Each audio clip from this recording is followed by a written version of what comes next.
And that is when I thought that I had to give this exam. And it was difficult to convince my parents actually. It was around 10 lakh.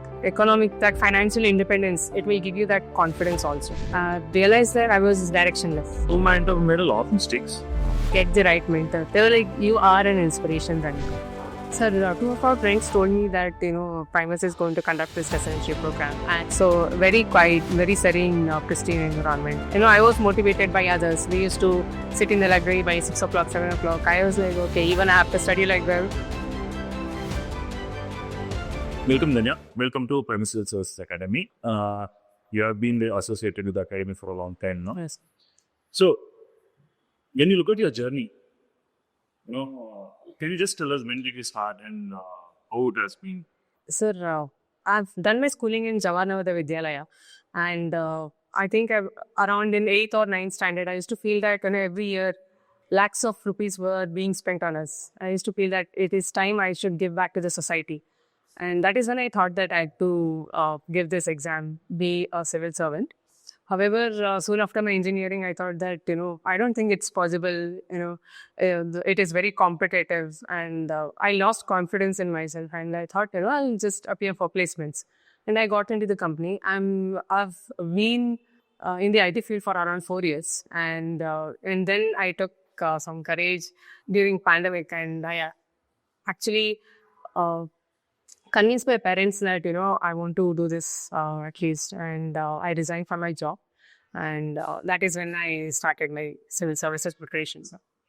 So you were working in IT field. Where were you working? So I worked in around 3 companies. My last company was EY, Australian.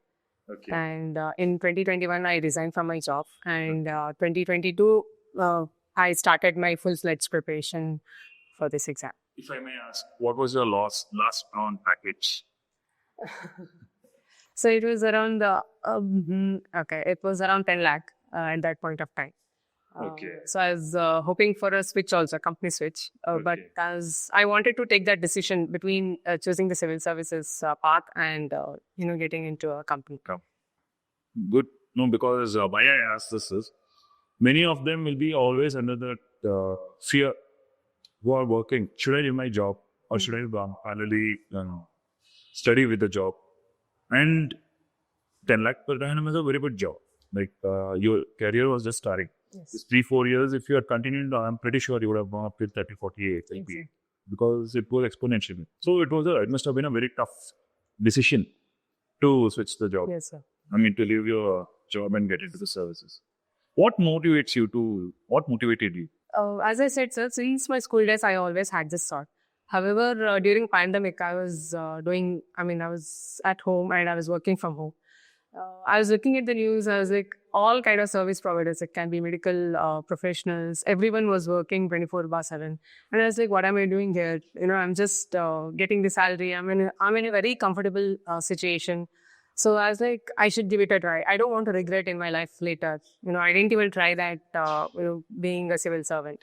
And it was difficult to convince my parents actually. They were like, being in the IT field for around 3-4 years, why are you leaving it now? Why don't you settle in life? That's their question. And I had my savings. I think that gave me that financial independence that I could take my decisions. So COVID crisis acted as a stimulus for you. Definitely, sir, in a certain kind. Because many of the aspirants, they enter into the service without clarity. So when you were entering, to the preparation, what was in your mind, like how to approach or how do I go about this exam? Because there is always this barrier about what is actually required and what students assume is required. They think they have to study everything. There is unlimited syllabus, everything. At that point of time, now we have come to here. What was a major challenge for you in identifying what is required? Sir, I did my attempt in 2022 and 2023. I realized that I was directionless. I was lost in the journey. I was reading everything. I was putting around 8+ hours every day, 8 to 10 hours, because I had this in my mind that I've resigned from my job. There's a lot more at my stake. And so I had to give my everything at that point of time. But I had no guidance. So one thing I would say, please get help, seek help, get guidance. I used to never talk to anyone around me. I was like, I just have to study here. And so that doesn't work, sir. Especially for me, it didn't work. And in 2023, after failing prelims in 2023, I thought that, I have to speak to a lot of people, gain from their experience also. That is how it went on, sir. You got direction by speaking to PR, Yes, sir. people who have Definitely, cleared sir. things. Yes, Nice. Another thing, see, you told you have been working for 3 years. yes. Then you switched. So there will definitely be a pressure from the family for marriage, Exactly. especially for girls at that age. How was it for you? Sir, even after 2023 attempt, they were like, why don't you go back to your job? It's pointless you're putting your effort there. You didn't clear it. But I had to convince my parents again, just one more attempt. Give me that chance. I'll do it this time. So somehow I could convince them. Even they had to tell everyone around them that, she is trying to settle somewhere. That is how they had to convince. It is not just the pressure on me. Even my parents had that same pressure to convince people around them. So The extended family. exactly, sir. Exactly. So I think the societal pressure, you have to handle it. You don't have to meet many people. You don't have to talk to a lot of people. That is how you can handle this, I guess. No, absolutely. Now, after your post, then you must be getting a lot of marriage offers. Now I'm not thinking too much about it, sir. I'm just going with the flow right now. You're going to- When you come to civil services, what is your dream job? Let me ask that first. What was your dream job? Sir, in 2011, I wanted to be an IFS officer. Okay. I remember looking at the front page of the Hindu, and Nirupama Rao ma'am was made ambassador to the US. I think 2011 September, she was Okay. made ambassador to US. I was like, I want to be like her. Okay. So she was very graceful at that point of time. I know that power of being an ambassador to one of the biggest countries. Yes, I yes. wanted to be like her. And somehow I didn't know how to be one. So it took me a long So your desire is for a foreign service. definitely. So in But- priority, it is foreign service or administrative service. So in 2023 attempt, I had preferred IFS over IAS. I'm still in that dilemma. I know what to choose. IFS, IAS. I think all services are equally important. Absolutely. And I believe anything would be fine. Absolutely. No, just I'll, just get into this a bit more deeper. All services are equal, but still you were preferring for foreign service. Now you're in a dilemma, but in an administrative. Yes, sir. Why do you think that dilemma comes? Dilemma comes because you want to serve in various domains, not just stick to one domain. You have a lot of aspirations that, I'll be good at this also. Meanwhile, I can be good at IAS also, being an IAS also. You want to serve more people. Also, you want to represent the country in a higher domain. And especially, I believe IFS is going to be much more challenging in the current scenario. In the multipolar world, we are trying to have our stance everywhere. I think it's going to be much more challenging also. So both the domains are equally challenging. See. You might have made a lot of mistakes in your preparation. What is that one mistake that you tell the people not to make when they start preparing for UPS? One mistake of yours which you feel was the biggest roadblock for you? Now, when we get to your preparation, many students keep making multiple mistakes. Even toppers keep making multiple mistakes. If you have to advise to people who are preparing for UPSC not to make this mistake, what will that mistake be? I would say rather than being directionless, seek help from people around you. Get the right mentor, get the right guidance rather than reading everything which is before you. So I think mentorship would definitely help you in getting that perfect direction, especially in this, because it is an ocean actually. UPSC is a marathon, I would say. So it is too big. It is overwhelming also sometimes. Absolutely. How did you keep yourself motivated during these failures? So I may seem overconfident, but I've always thought that Danya, you're going to be a civil servant. You are a civil servant. That is how I used to tell myself. But I had my lows after my second prelims. I didn't clear it. I had my lows. People around me, they definitely questioning me. Do you want to continue in this field? That is what they told me. So I was like, just one more chance and I'll do it. I just want my name to be in that list. In the list. Just asking this out of curiosity, What did the people tell after you got the rank? Oh, people were very happy, especially my school friends. I'm very close to my school friends. I've studied with them for 7 years in a residential school. They were like, "You are an inspiration, Danya." After 4 years of experience and dropping out or resigning from that job and starting it, I think when they told me these things that you are an inspiration, I felt very happy. Coming from them. Absolutely. Now, I'm asking about these people who are asking you to drop. Now they don't speak about it. Why did you do it? I mean, it's a good thing. Now they don't talk about it. So I think that's one of the mental pressures that's really difficult for students to handle. Especially you become very serious Exactly. after 2 years. And definitely after 2 years, the family pressure, the societal pressure, because these are the most productive years. Yes. If I have to ask you, do you think that there's always this debate going around that civil services age should be reduced from let's say 32 years or 35 years or 37 years? It should be reduced. What is your take on that? Sir, I think like me, people may start off late also. Not everyone would start off soon after their college. We might take some time to find out what do we really want. I think it was helpful for me for starting off late. I have not reached 30, but still. You're still within the age. I mean, that is my take. I know, but it is very subjective, sir. Not everyone can start soon after their college. Go. When you come to optional, how did you make your choice of your optional? Sir, I was interested about society, what's going around me, the caste system, the religion, communalism, secularism. I was very much interested about that. The gender equality. I was concerned about that. So hence I took sociology. I read the NCERT books. So I was like, okay, this is what I really want to do. So I love the subject, hence I took it.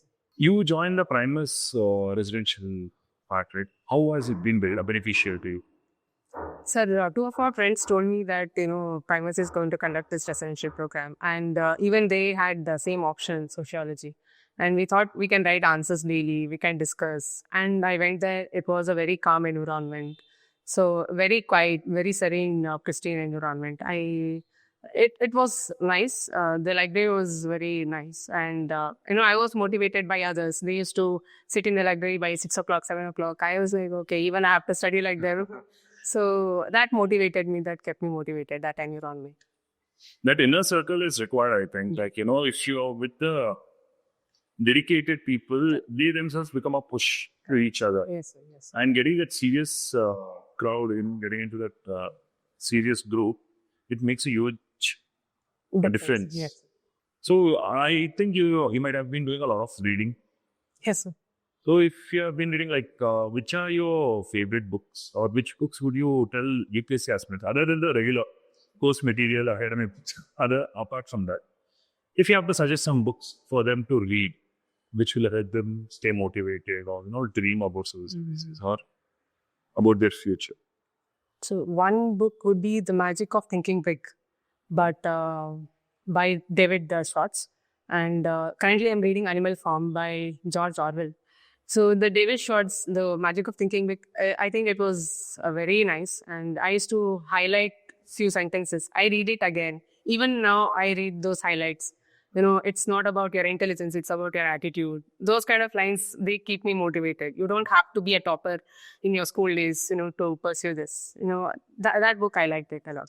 Coming to the mains part of the preparation, the toughest part, they say, is completing an answer. How did you tackle that? Sir, initially I never used to complete within 7 minutes or 10 minutes. I used to take a lot of time. But as I said, I took inspiration by people around me. They used to complete within 7 minutes. I was like, even I have to complete it.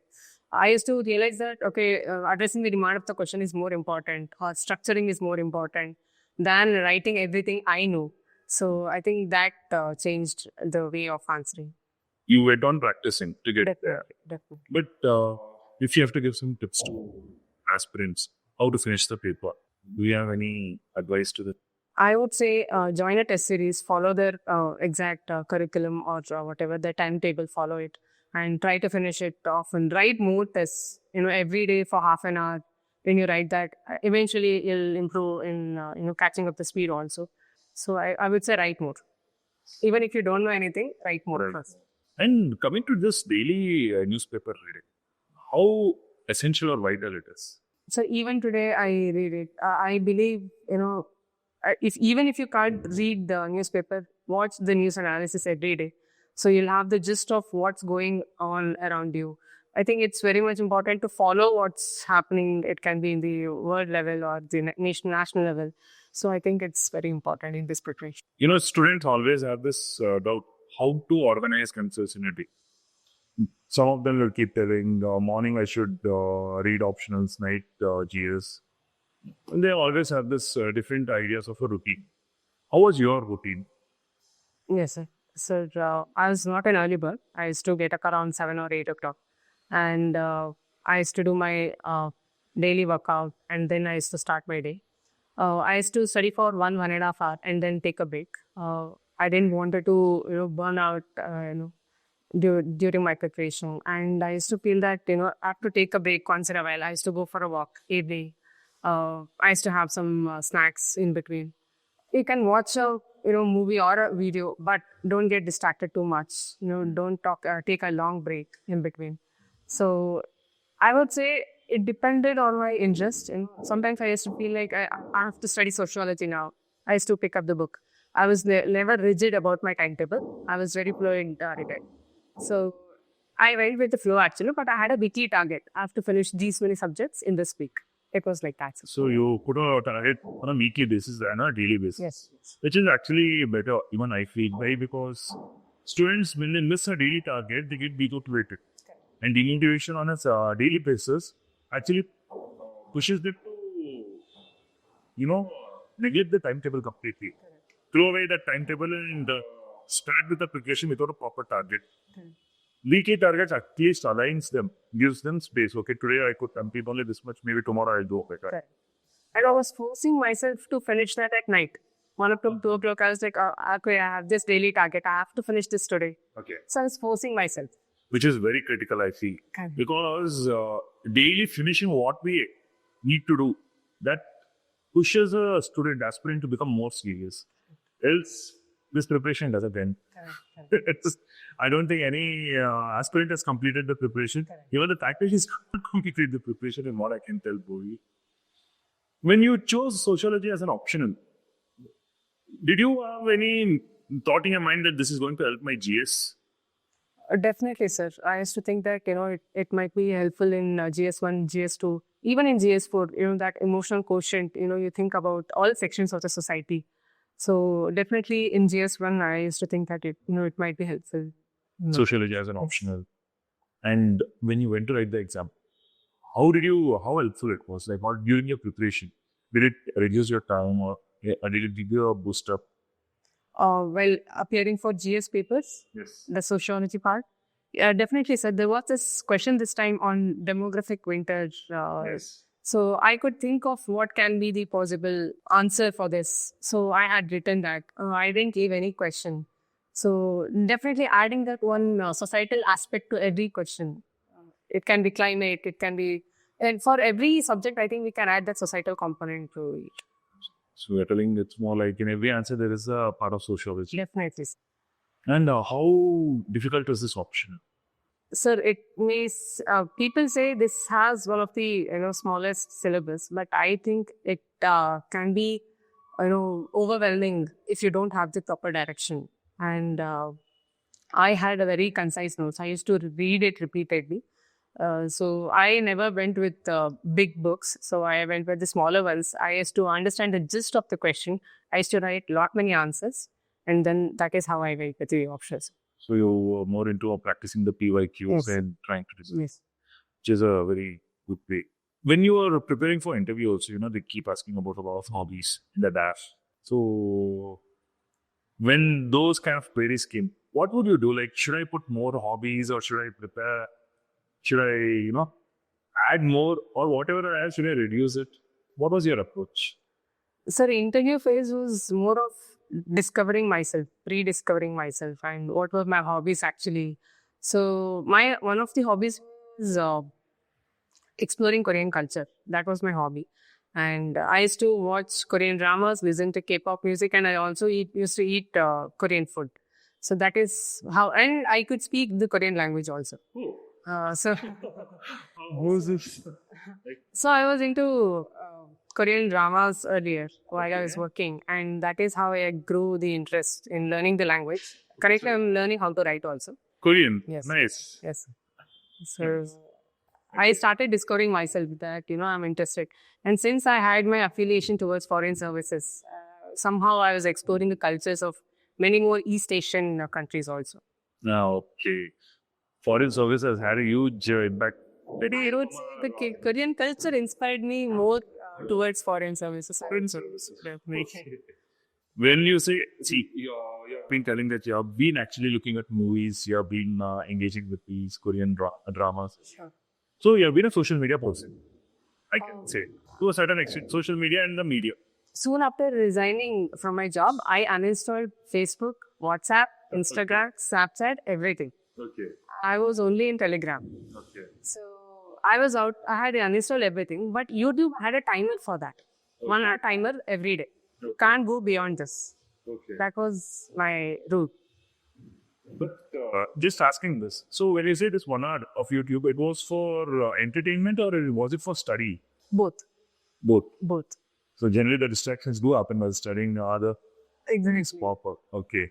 So daily 1 hour you were giving for social media. Yes.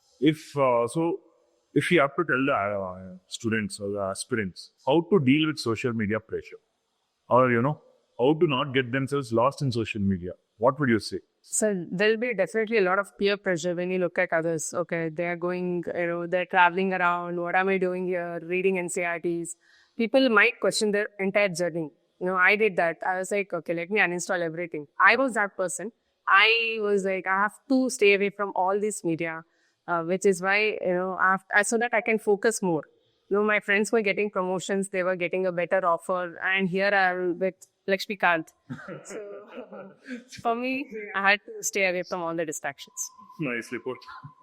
Still, you got to know that your friends were getting promotions. I was assuming that. I was like, okay, let me stay away from this. I don't have to talk to people. But I knew that, they were doing well outside. Yes. Were there times that, okay, after these many attempts, I'll get back to my job? Definitely. I had a deadline of 3 years for myself. I'm like, I left my job 3 years. If it doesn't happen, I'll come back. That was my... You're willing to quit it completely and get back to... Probably along with my job, I was into that in. Which I think is a more practical solution, because today, many of the aspirants, they continuously keep on putting years of effort. Like, they keep giving 5 attempts, 6 attempts, and they're not with a job. Probably lack of guidance also, sir. Yes. There is a lot of factors, not just lack of guidance. Maybe they just, enter into the field, they drift away completely. There's a lot of other things at play. But seriously, if when you look at this, when an aspirant starts his journey, I think after 2 years or 3 years, they should give a call. Okay, I'm going to get back to a job and also study, rather than continue, completely without a job.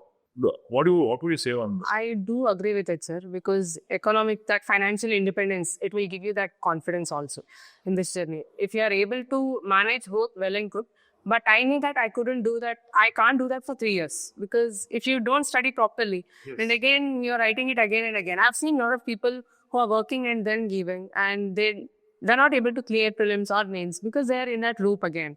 So for me, I was like, 3 years, let me have that deadline. If I don't clear, I'll go back to IT field. Yeah, no, absolutely. That's what I'm suggesting. After 3 years, everyone should actually keep a deadline when they'll get back to a job. Because I find students, continuously like 5 years, 6 years, 7 years, giving their valuable productive years of life to this examination. And at the end of this, they are rendered skillless and jobless. Correct. At least 2-3 years later, they can skill themselves up and get back and finally prepare for the exam. The deadline is very important, is what I feel. Else, there is no deadline for UPSC preparation, because we know every year new topics keep coming up, current affairs keeps building up. And also a lot of people after graduation, after graduating, they come to this UPSC preparation and they don't know what to do. Yes. For 1-2 years, they'll lose their time. I would suggest that, why don't you do some work and then come back so that you'll have that experience, maturity, everything, and then you can start with this. Oh, that's a very good point. Get financial independence earlier. Get a taste of financial independence, and know when you come to prepare, you'll be a bit more serious. Yes. That's also very nicely put. And you have something to fall back on. You can go back to your, what you were. Earlier job. Yeah. Yes, you have some That's a experience. I mean, there's some experience, and you can connect back to it. Very true. Very nicely put, actually. So you told that you were into a lot of Korean pop drama, right? Which pop dramas did you like? Oh, that's a difficult question. There are a lot of genre here. A lot of music, actually. There's a song called Dream. I listen that every time in loop. So it's all about, struggles and then achieving. It's a nice song. So I think, I don't remember exactly which would I like the most. There are a lot of dramas. But yeah, songs, K-pop music, yes. Just asking because today, there is this in India generally, or I can say in a lot of urban cities, there is a rush for these Korean dramas, right? Many people are watching a lot of Korean dramas, and they are complaining that it is very impractical. I believe the Korean government and the, Koreans are promoting it very wisely. Which is why it is very popular all over the world right now. Not just in India, all over the world. They are promoting it very wisely. Marketing is very nice. Can you just explain? They fund all these, Korean dramas. They provide incentives for shooting in certain places so that, they get tourists to those places and all. So the government itself is funding all these. So you are distilling certain UPSC content from the where we can promote our tourists, how to promote tourism. Yes, definitely. That's a good thing. So lastly, you have grown up in Chikmagalur and Sakleshpur, Yes. right? Did nature or the culture over there play a role in shaping you for civil services? So to be honest, I never stayed at my home. After, I was always in the residential school. I was in hostels. Okay. So, but I was always proud of, Sakleshpur coming into picture, a lot of tourists coming there. One of my hobbies is also hiking. So I used to go there, travel a lot, go for a hike. So I love that place, but I never stayed for too long. Okay. Where did you hike? Like which mountains have you had? Sir, here in Sakleshpur, it was Murkan Gudda, Tinguja. There is, Devarmane nearby, it is in Mudigere. Okay. Again, I did a lot of hiking around Bangalore also. Okay. So, I think this is a very popular question they keep asking, or they keep searching people in Bangalore. Which places to hike around Bangalore? there are a lot of places actually, especially techies. Yes. They are into hiking. Yeah. Oh, I think many people are into hiking today. Yeah.